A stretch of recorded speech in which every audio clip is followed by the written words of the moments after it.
Hey, Skye, so what are you seeing across the country that's happening with the market today? That's a great question. I'm hearing it every day. Most agents are seeing a little bit of a transition away from this sort of white hot seller's market to either a hot seller's market where it's still healthy, still multi-bids, but they're not getting as many, or into a little bit more of a balanced market. I do predict we're going to, with interest rates rising, inflation up, I think we're going to move into more of a balanced market than where we've been in this white hot seller's market. So. Do you think, or are you seeing the market start to slow down a bit in certain, I know it's hyper-local, but in some areas? Yeah, it's a great question, and I truly believe it's going to come back into your local market. And every agent that might be listening to this, you have to have a system to understand the numbers of your local market. But we are seeing across the country different pockets. And once again, we're not seeing crashes or anything along those lines. But the difference between a white hot seller's market where there's a 1 month supply to a 2.5 month or a 3 month supply, and just a little bit of a move into normalcy, which is a good thing in my opinion. Got it. And as the Q1 data is out right now, we're seeing that the average price points have still gone up a bit in the first quarter in 2022. But one thing that I've noticed is that the sales that are happening are less, but also the average days on market has risen a bit. That's right. And do you see that being a concern, or do you think it's a reflection of the rates going up in the same time? Any agent that gets concerned about the market needs to really go back and look at what you're doing as a business. Right. Businesses thrive in any market. So the key thing that you have to look at is not where was the market? What was the market like in Q3, Q4, even Q1? Where is the market going to be at the end of Q2 and into Q3? And how am I going to develop systems and processes that are going to allow me to really succeed in any market? Because good businesses, I don't care if you're in the worst recession or in a great white hot seller's market. If you have a good business, good processes, good systems, you're going to dominate in any market. And that's really what you have to go back to. And I agree. And I love, because this is what we're building here at Compass in our team, a business that has a system and processes, you're able to thrive in any market. That's right. Right? That's right. Because as agent, we cannot be held hostage to what's happening outside of our control, right? Because the economy can have different type of influences, negative. We don't know what's going to. Who 2 no years one, ago? No one can predict it. Predicted COVID. Yeah. Who would have predicted a war in Ukraine? Who would have predicted interest rates, going up as high as they did? So the bottom line is, rather than getting into a world of prediction, which is impossible, get into a world of control. What do I control? And I joke around, but I call it my bubble of happiness. So what can I control in my bubble of happiness?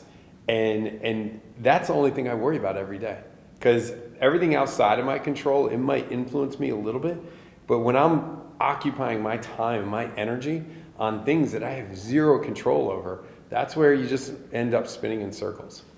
I appreciate that, Skye. So another question for you. So what can you tell agents out there, right, with everything that's happening, how can they start to coach and educate their clients in this market? The number one thing you need to do is you need to be able to articulate your value proposition to your clients. Right. One of the things that's going to get really, really powerful for an agent is to be able to say to a client, this is the exact reality of today's market. Not the market a month ago, not the market 3 months ago, but today's market. So as an agent, you need to develop systems around what is my value proposition to a seller right now. Right. And data is going to be one of the biggest things, because the reality is the sellers are on these third-party websites. Well, you go on to 3 third-party websites, all 3 are going to have different data. So what is the reality in your market and the numbers in your market? And that's a value proposition that as an agent you can bring to every single client. And then you have to have a system of how you're going to communicate this. So you can say to your seller, every Monday, I'm going to get you a market snapshot, for example, right? And they're so important, especially today, right? Because we had listings that were going on the market, and within a few days, just like over the weekend, rates went up by 0.5 point, right? So that actually can change how the listing is going to perform. So having those weekly check-in and looking at the data Yep. is very important to be able to guide and coach your clients to what we need to do to get their home sold, right? That's right. And make sure you as an agent understand, and you're coaching your clients to understand what data is lagging, meaning sales price, et cetera, and what data is current, or like days on market, et cetera, right? How many a month supply is today? Not, what sold 6 months ago is a lagging number, right, not a today number. So be really focused on today. Know what's lagging, know what happened in the past, but then be really focused on today. I agree, because it's so important to be able to, one, position the property on the market correctly, right, with the right marketing strategy. And one of the things that I love about like what we've the last few years accomplished with private exclusive is that we start from the beginning to understand the data, right? Before we even went to coming soon, before we went active, to be able to determine where are we positioned in the market. And I think that it's a really big win for our clients to be able to do that. The power that brings, and then once again, we talk about value propositions. If you are a Compass agent and on your team, you guys practice this, imagine being able to walk into that listing presentation and say, listen, I am not a predictor of the future, but what I'm going to tell you is when we go private exclusive at a really good price that we'd all be happy with, and if that doesn't sell, or we're not getting showing requests, or we're not getting inquiries, that tells us something about the current market. We have 500 Compass agents in Philadelphia. If you are not getting activity on that private exclusive, that tells you something that you're probably overpriced for today's market. And now, rather than hurting yourself by going out overpriced, sitting on the market, now you can actually take that seller with data, with real information, not with, I think, here is the data, and enter the market in a really powerful position, and then it gives you a value proposition that no other agent can bring to the market. By now, it's proven that real estate agents here to stay. Yeah. Right. However, we're seeing a lot of disruption when it comes to from technology and other companies, and that could be positive disruption. But with everything that's happening, where do you see the industry heading and the future of the real estate agent? So it's a really great question. The reality is it really goes back into defining what role agents are going to play in the future. Okay. And my theory is this, and I think we're seeing this play out. You're going to have two types of real estate agents and transactions. You're going to have the transactional agent, who is the agent that's just going to process a deal. They're not going to have any relationship with a client. And then you're going to have the luxury or the experiential agent, meaning my job as an agent is to create an experience that as a client, you will be blown away with. Like I always use the analogy of walking into a Ritz-Carlton, right? We want to be agents that create experiences and memories for clients that they could do it themselves, but why would they when they can have this experience? And the biggest thing, my role as a realtor is actually to make you money, to actually create a return on your investment. And can I make my commission an investment that generates a return? I agree with it, because a lot of folks, when they're looking for the experience, and that could per se be in the luxury market, or if you're in the market looking for a specific home in the golf course, people are willing to pay top commission for that, right? For that service. But funny you mentioned the Ritz-Carlton, because when I went recently with my family and we walked in, and automatically it's your senses, your smell, what you're seeing. No one's in a hurry, by the way. Everyone's like there to serve you. Everything is great. You want a mimosa? Perfect. So great that you're here. We're going to serve you. And I think that's what people want or starting to expect out of their real estate agent. And I think what it speaks to too, let's take that analogy just one step further. You want to feel like you matter. Yeah. You don't want to feel like a transaction. No. And the next time you walk into that Ritz-Carlton, they'll have the mimosa waiting for you. So let's take that analogy as a real estate agent. What can I do to actually make my client feel like they matter? To your point, in our minds or in the world, it might feel like there's so much going on. But when I'm dealing with my client, the world stops.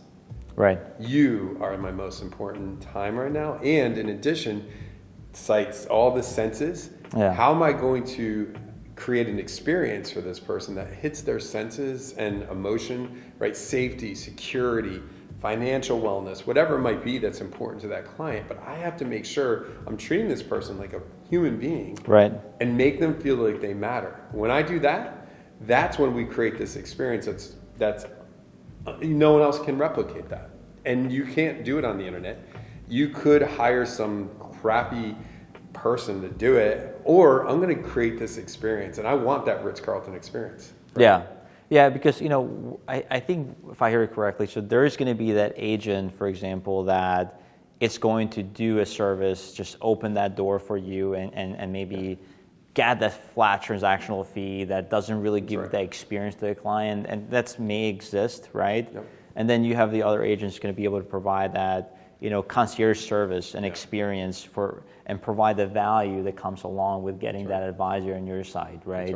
That's right. Being an advisor today doesn't mean that you're just open the door or you are finding properties or talking about the market. I think people are looking more than that. They're looking, for that education when it comes to one of the biggest investments in real estate. They want to talk to you about rates, where the market's heading, and other vendor relationships that we have, like contractors and insurance agents and being able to provide a one-stop solution for your clients. That's what they're looking for, because we are, as you figured out by now, agents are here to stay. We matter, right? So there's a lot of disruption happening when it comes to our industry, but it doesn't mean that it's not going to be positive. So the future of the agent is going to be based on what we're going to do right now, how we're going to take it to the next level as agents, and be able to create this experience. Right? Yeah. And I think too, the other thing we need to do as agents is challenge ourselves to go beyond the transaction. So my relationship, my clients, is the transaction is just a piece of that relationship. Yeah. And I brought up an insurance broker as an example. How many people are underinsured today? Probably a lot that don't even know it, yeah. So our role as an agent is probably to reach out to our clients and say, hey, I know you probably got your insurance policy 5 years ago. Your value of your home has increased. I really recommend you revisit it and just make sure you're properly insured to rebuild your home, God forbid something happened. And we see this all the time, like Colorado wildfires, like things happen. So if our role as a realtor goes beyond the transaction, that's where we really create magic. That's so powerful, right? When I hear that, so like my wheels are spinning, and I'm just thinking how, with agents, it's also about, being able to save time, right? And technology help us do so, but sometimes we just think that it could do our work, but it doesn't mean that you can put them in action plan and forget it. Like, it doesn't mean. But when you have and utilize technology, utilize all the value you bring, and do those check-ins where you bring in value to someone, right? Saving them money, saving them time. You should be able to do, by the way, if you're not doing this, do an annual home audit or home check. It's just like when you go to the doctor or dentist, same thing. Do that for your clients. And by the way, you shouldn't expect anything in return, but talk about their home value, talk to them about their equity, talk about what they could do with an investment if they decided to invest it somewhere else, right? And what's their home worth? People want to know. Like, I got to give everyone out there that's listening to this. This is a really powerful tip you can use as well, because your clients, if you have not done this before, your clients are probably on a third-party website. Yeah. My recommendation, I'm not going to name names, but you pick the 3 that are the most popular. We probably can guess what they are. And you insert the values of what 3 they're saying and say, hey, I'm just doing a value audit. I notice on home site number 1, it said this. Home site number 2, it says this. Home site number 3, it says this. Just curious if you ever need anything. I know it's confusing when you look at these internet sites that are wrong. If you ever need any suggestions, or have you done any improvements maybe that you could let them know about to increase it, or whatever it might be. But it's a little trick that you can insert the doubt beyond the third-party websites, and then your human capability will kick in. Yeah, and I think that's where we go a step further, right, than the transaction. Just think about it. One of the biggest things for me to get into real estate is that I'm in it for the long-term relationship. Well, all my clients, I'm in it for the long-term relationship. Sellers, buyers. So do that, continue that relationship, and continue to provide value, because that's how we're going to be able to build our business, right, and help people. That's right. Yeah, that's awesome. And remember, it's not just about that person. It's about the 150 that they know and have a relationship with. So my mindset when I was an agent was, can I create 200 salespeople that are out there selling my services to people who will value it? And that's really I love powerful. that. Yeah, it is. So Skye, you showed up today with a lot of energy, and you're always with a lot of energy. Like, how do you do it? How do you get, Skye to be Skye every day? So what's the trick? It's the number one thing. Well, there's lots of things you could go to, but I think the biggest thing is we got to get out of the comparison mindset, and I talk about this a lot. Right now, with social media and everything going on, we look at what other people are doing and then judge ourselves. So I really recommend that everyone gets really centered with themselves. I do this by waking up early, by reading, by working out, by meditating, all these things. That's not for everyone, though. I don't want to say everyone needs to do that, because everyone doesn't. But what you do need to do is you do need to stop comparing yourself to others, and you got to start comparing yourself to you. That's why I love we don't have sales awards here, because at the end of the day, these awards are meaningless. All they do is feed our ego, right? And our ego is our enemy. So if I can get into this world where all I really care about is loving myself, and I start here, I put my oxygen mask on, I take care of myself, now I can show up to the world in a powerful, energetic, really happy way. And that's where it really has to start. So stop comparing yourself, start loving yourself, and figure out what makes you happy, and do that in the morning. I recommend the morning, but you can do it at night or during the day, and then show up to the world in your best self. I love that, but more importantly, also hearing is that, rewards and awards where there's fulfillment as well are more important versus just like something that is meaningless, like a sales award or flexing on Instagram, would that be, right? And I think that, for us, we just really got to start getting more in tune with ourselves and finding those areas in our life that make us happy, right? It's not about getting a plaque that I'm going to hang on my wall in my office that no one's going to see except for me, and I can be like, I'm the best. Yeah. No, it should be actually spending time with the people that matter, that create the memories that, like you did, going to Ritz-Carlton. You'll always remember that experience. Yeah. And you worked really hard to get there. You should reward yourself. But the idea of plaques and all this stuff, I know. My kids are spoiled now, because when they think of the beach, they think of Ritz-Carlton, room service. They're like, what is this? That's funny. That's good. So, all right. What's one or two books that you recommend to agents to read?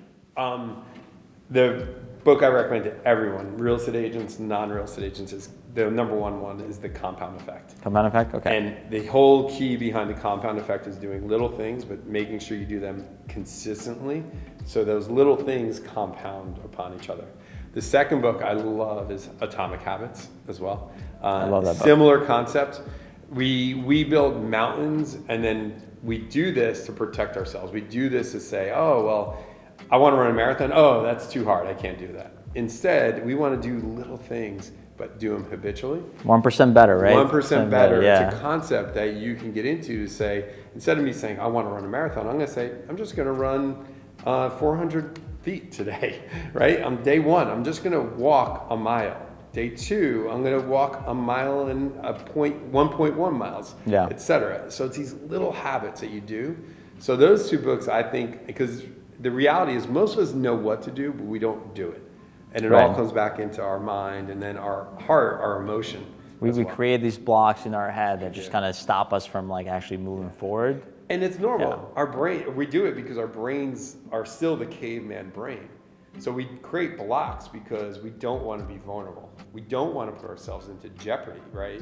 My brain is saying, don't walk down that path because there's a bear there that might eat me, right? Yeah. My brain is saying, don't try to run a marathon because that's scary. And if I don't do it, I'm going to be embarrassed. So I'm going to make sure I protect myself. I'm just not going to do it. But also it's the process itself, right? Because a lot of us, we start something new that we want to accomplish, right? And it could be become a real estate agent or grow a team and what that may be, but we expect to be like expert in like 2 to 4 weeks or 6 weeks, something like that, where it takes a long time to like master something, and you really never truly master it, right? Yeah. Oh my God. Remember this concept. We're climbing a mountain with no top. So when you accept the fact that I'm never going to master it, I'm never going to be an expert, I'm only practicing it forever. And we don't get upset at that. All we got to do is love the fact that today I'm going to practice it here. Now, over time, you're going to hit plateaus on this mountain we're never going to get to the top at, right? I am more of an expert in real estate. I am more of an expert in market data. I am more of an expert in working out or running a marathon, whatever it might be. But we can't get preoccupied with the enormity of the task. We got to get preoccupied with just that step today, right? I'm going to take this one first step, and then tomorrow, another step. And then we're like, hey, I'm never going to get to the top, so stop worrying about the top. All I got to worry about is today. All right, last question. Yeah. I want to talk about leadership, right? So there's a lot of great team leaders out there, and that either fell into being a team leader or wanted to be as one of their ambitions or are aspiring to be, right? Yeah. And leadership's something that, no one really teaches a coach, especially in our business, right? And there isn't a blueprint, right? And by the way, like, there shouldn't be. It's a business. We're entrepreneurs. Correct. Like every business can be successful in very different ways. But I think that for us, as we grow as leaders, as we grow our team and we're building teams, leadership and self-development becomes more and more important. So can you just talk to us about that? Yeah, hey, everything you just said was so spot on. We don't teach leadership. We have all these teams leading, and yet we don't teach it. And I'm determined we are going to be teaching some leadership stuff here at Compass. For me, leadership, every problem is a leadership problem. Every problem can be solved by leadership. And I truly believe that we need to actively work and practice at this. And there's so many areas that we can go. There's books you can read, but the biggest thing you need to do is really to check. You have to start with yourself, and you got to check your ego, number one, and you got to become really humble. The second thing is you need to be able to build leadership all up and down the chain of command. It's a Jocko term, right? Yeah. It's probably a military term, frankly, but I want the people on my team to view themselves as leaders. But that doesn't happen if I'm yelling, screaming, giving orders, etc. It happens when I empower them. So every day I wake up and I ask myself, how can I show up as a leader to empower my leaders? To build leaders within your team, right? Yeah. And then you can then say, well, I'm going to build the leaders on my team. And imagine an organization where everyone views themselves as a leader in their role. That's where we get powerful. And I think that, essentially that's a real estate team, guys, because you have these amazing people in your team. They're entrepreneurs, right? And you are their CEO, right? You're their visionary, you're leading them. Yep. But just remember, like, to build a bond, build a community, right? And culture as well. You need to start helping them, bring them up as leaders as well. That's right. And it all starts with you. Yeah. You got to look in the mirror. If you have problems on your team, you have to start with yourself. If agents aren't doing what you want them to do, the first question is, am I communicating standards? Am I providing the tools? What am I doing as a leader? What actions are you doing? Yeah, so Correct. It's like one thing to say, but then you have to, like, what action are you taking, My right? agents What they're aren't seeing. lead generating. Well, what are you doing to demonstrate the value of it? How am I communicating? And once again, there could be a time where you have done all those steps, and then you need to make decisions to say, maybe this isn't the right fit. But often a lot of us will jump immediately to the blame game. They are not doing this. They are not operating to the systems I put in place. And we have to stop that, guys, because what got us there is not going to take us further. And sometimes those are our strengths that can hold us from growing. And I think today, Courtney said that one of our principal meetings, and I thought that was like so powerful because your strength can actually prevent you from growing and scaling to the next level. It's so true. So true. So powerful. Oh man, I love that. I can talk about teams all day long, all day long, and how painful it is, right, to grow a team too at the same time. Why should agents join teams? Great question. Always start with pain. So as an agent, ask yourself, what is my pain? Is it lead generating? Is it transactional? Is it time? So I always begin with pain. Okay. Like, what am I experiencing as pain right now? You know, not physical pain, but like mental anguish. What are my struggles right now in my struggles? business? Yeah. Then the question comes back, what can solve that struggle? So question one is, okay, can I, is there technology that can solve that? Yeah. Is there virtual help that can solve that? Is there in-person help that can solve that? Or is there whole nother team that can actually solve that as well? And for a lot of us out there in the marketplace, could you go and hire an admin and build the systems? Yeah, but the reality is you're going to lose money by doing that because of time, effort, energy, etc. Or is there a team I could join who's already has it all built out and can solve this pain while still giving me massive amounts of pleasure? So that's really what you come back to as an agent who's debating joining a team or going on your own or whatever it might be. What is my struggle or pain? How can I solve it on my own? And is there another option that can help me solve it so I actually can excel in what I really care about? Because a lot of us don't care about having the admin or the support. We just want to have time with our kids. Yeah. We just want leads to be flowing. Or we just want a scalable system that we don't need to think about how do we build this.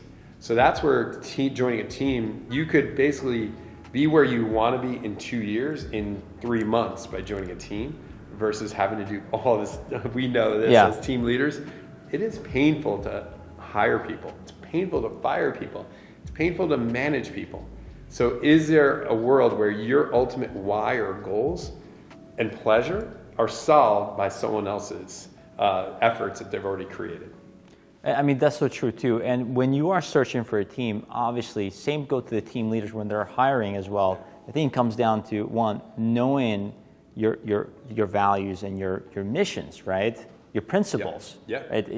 At Compass, we align with all the Compass principles, right? So that's very important. So make sure that you align with those principles and values as well. Yeah. But Skye, we talked about this years ago when you mentioned these pillars, right? And that the team that brings the values, and kind of remind me as you were saying that, I think one of them, for one of them is that culture and community that you have, right? That comes along with the coaching and mentoring at the same time. And then there's the systems and the organization and the support that comes along with that, where you said, hey, you know what? Someone has already figured it out and is doing, 300 transactions you can plug in to help you grow, right, as well. Yep. And then there's the whole exposure and marketing that you get that gets elevated when you join the team as well, right? Yep. And you mentioned leads, that's opportunities. So opportunities come in the form of open houses. Opportunities come from,